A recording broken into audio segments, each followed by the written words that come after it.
Olá, povo de Deus! Chegado o momento do nosso devocional diário.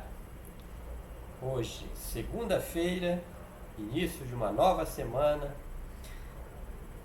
dia 27 do mês de setembro do ano 2021.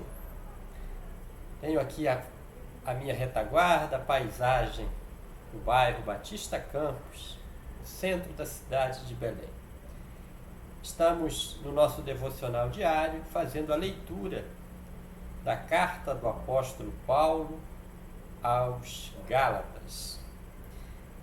Já aprendemos que o objetivo do apóstolo Paulo ao escrever às igrejas da região da Galácia, o seu objetivo era combater o ensino que cristãos judeus estavam impondo às igrejas daquela região da Galácia.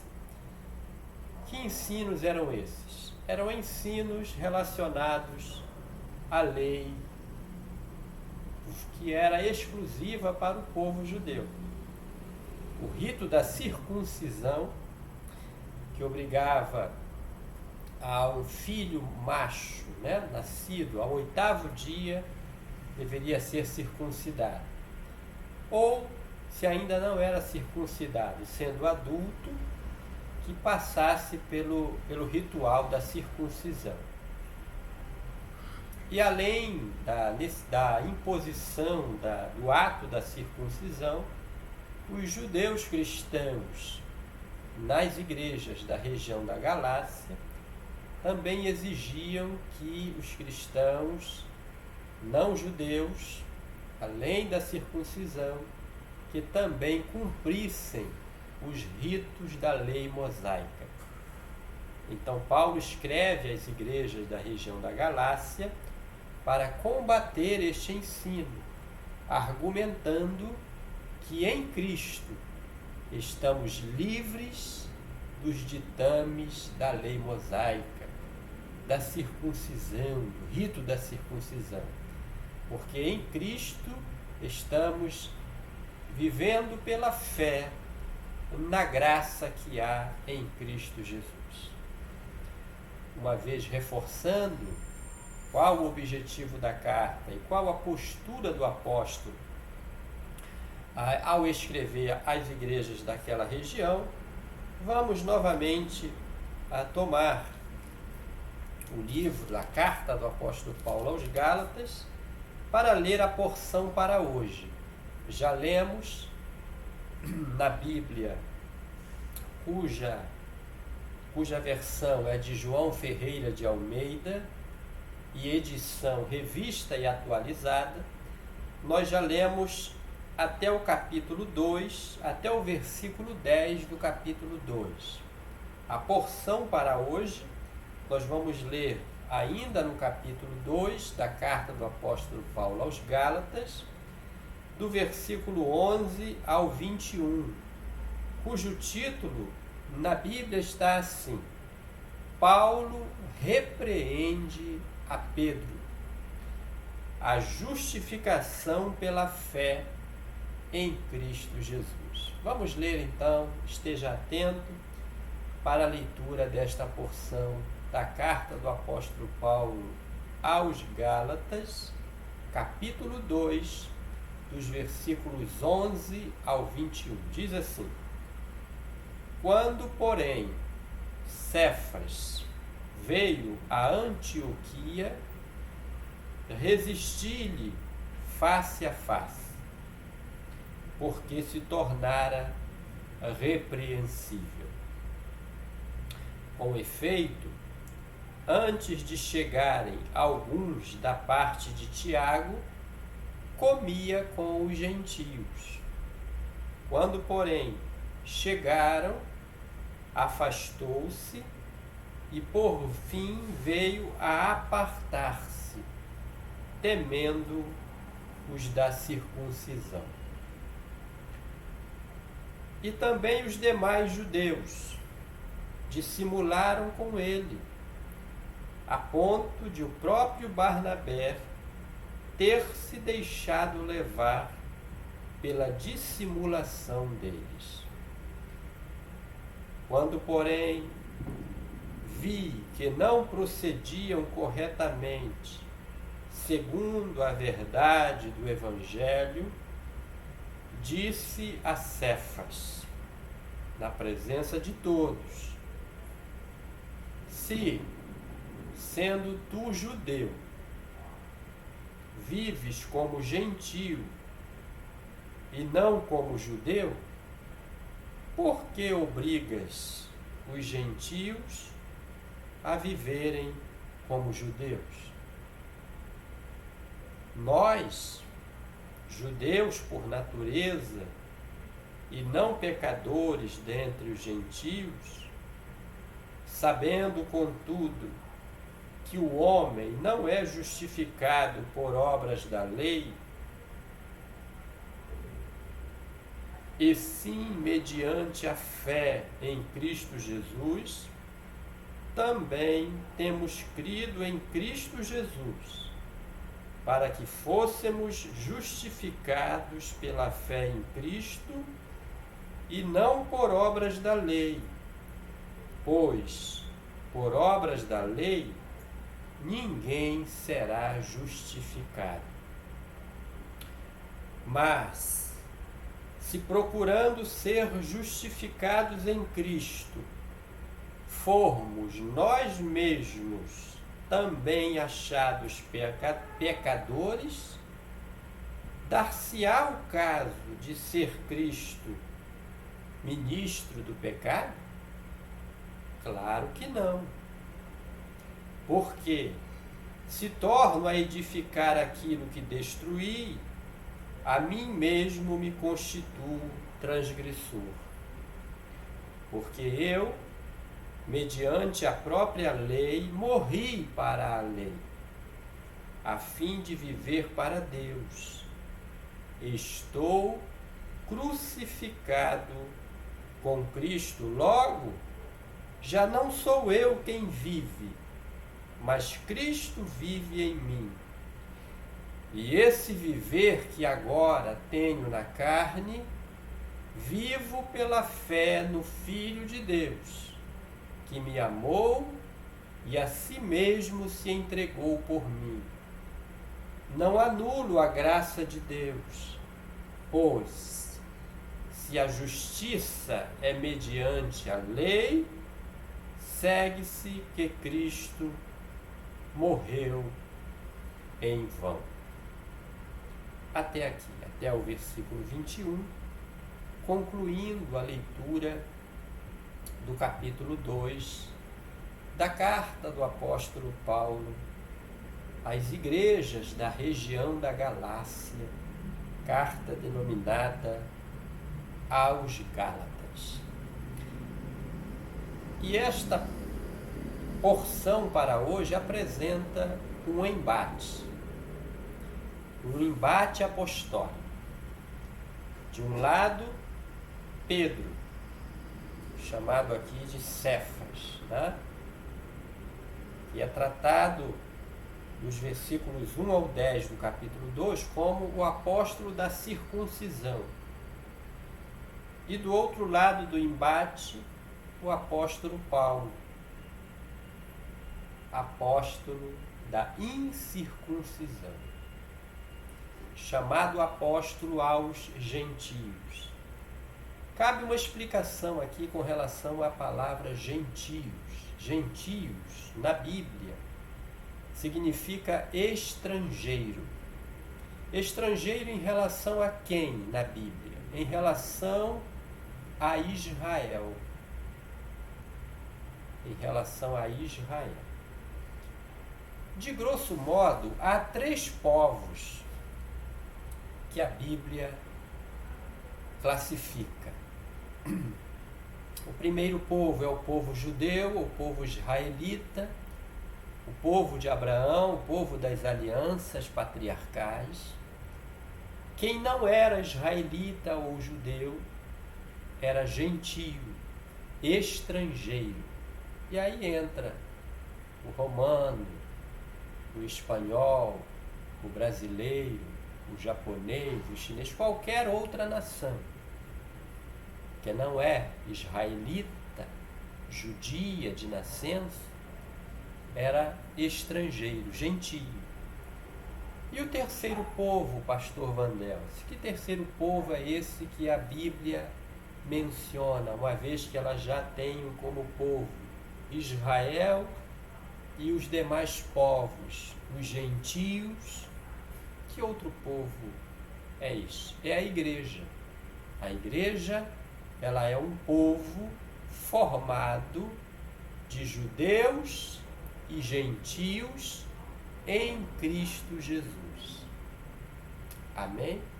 Então, dada essa explicação, o embate de Paulo com Cefas, Pedro, é por conta dessa questão da lei, o peso da lei mosaica na vida da igreja cristã gentílica e da igreja cristã cujos membros eram judeus. A igreja cristã, na percepção de seus membros judeus, ela deveria obedecer o rito da circuncisão e deveria, além do que havia nas Escrituras, os membros da igreja, na visão dos judeus, continuar cumprindo os rituais da lei mosaica. A igreja cristã gentílica, fundada por Cristo Jesus, ela não mais obrigava o cumprimento da lei mosaica nem do rito da circuncisão. E esse não exigir mais isso, também, além dos gentios, era para os judeus.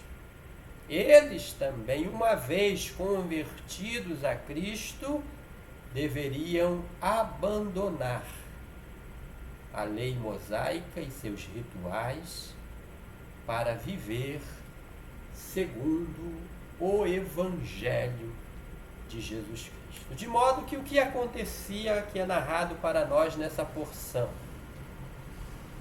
Paulo estava em Antioquia, na cidade de Antioquia. A igreja cristã estava ali. E Pedro estava com Paulo. Os judeus se reuniam para as refeições. Melhor dizendo, a igreja se reunia para as refeições. E Pedro se assentava normalmente com os gentios. Sentava-se à mesa, conversava, confraternizava com os irmãos gentios. Ali estava Paulo, Barnabé, que também era judeu, Barnabé.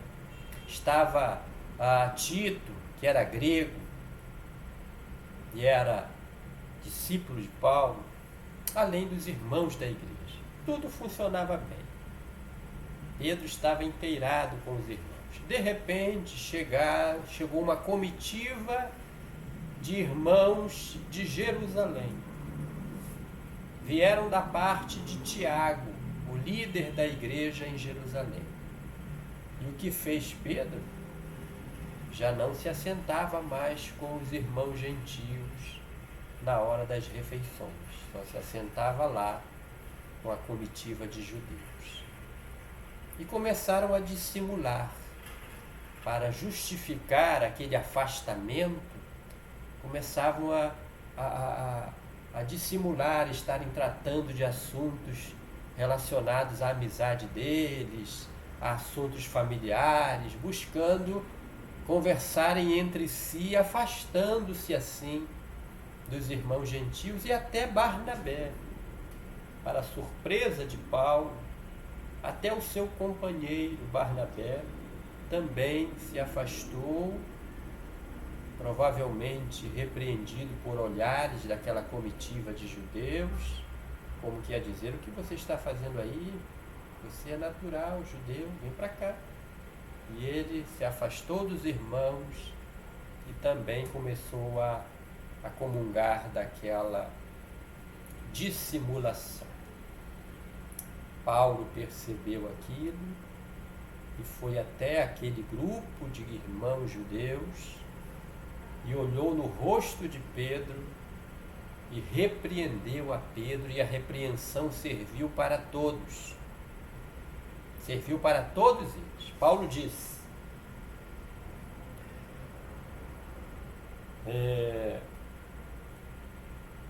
versículo 14, Paulo falando, quando porém vi que não procediam corretamente segundo a verdade do Evangelho, disse a Cefas na presença de todos.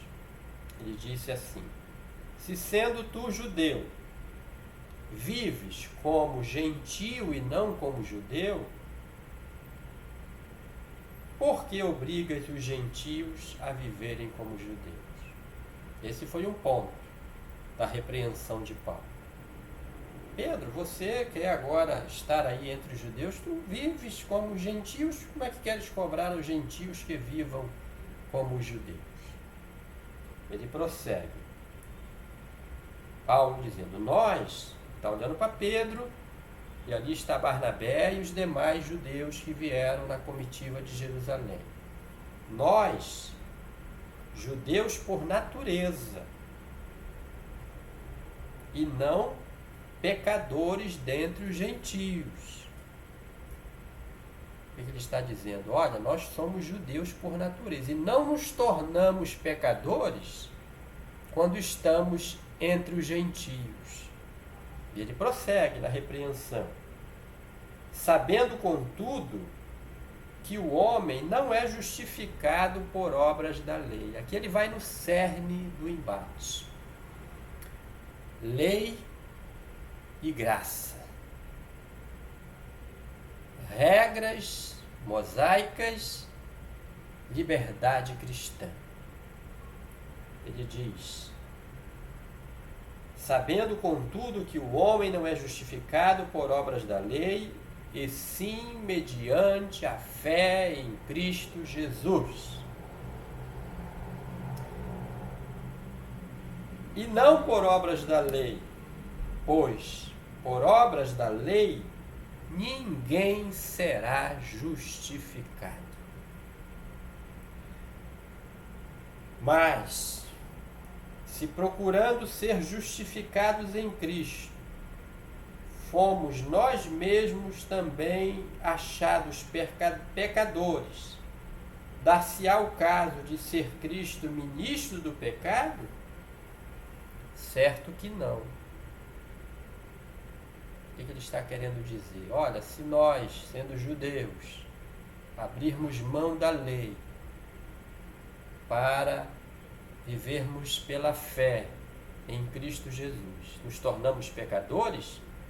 De modo algum. Porque se assim fosse, Cristo seria ministro do pecado, e não de salvação e liberdade. Ele prossegue.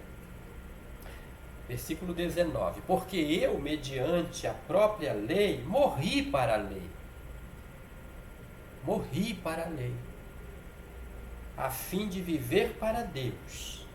E aí ele dá essa frase que marca aquela repreensão, aqueles irmãos dissimulados que deveriam tomar uma decisão completa ao lado de Jesus. Ele diz, Paulo, eu estou crucificado com Cristo, de maneira que já não vivo mais eu, mas Cristo vive em mim. E a vida que agora vivo, eu vivo pela fé em Cristo Jesus. Louvado seja Deus. Louvado seja o nome do Senhor. Vivo pela fé no Filho de Deus, que Ele me amou e a si mesmo se entregou por mim. Eu não anulo a graça de Deus, pois se a justiça é mediante a lei, segue-se que morreu Cristo em vão. Se a justificação for pela lei, a morte de Cristo na cruz foi em vão, de nada valeu. Mas como não é assim, ela valeu, ela pagou a dívida que nós tínhamos com Deus, ela nos justifica, então, pela fé em Cristo Jesus e não mais pela lei, é que somos salvos. Amém? Com esta porção para hoje, eu, pastor Vandélcio, da Igreja Cristã de Nova Vida, em Belém, no centro da cidade, abençoo a você e sua família, em nome de Jesus. Amém.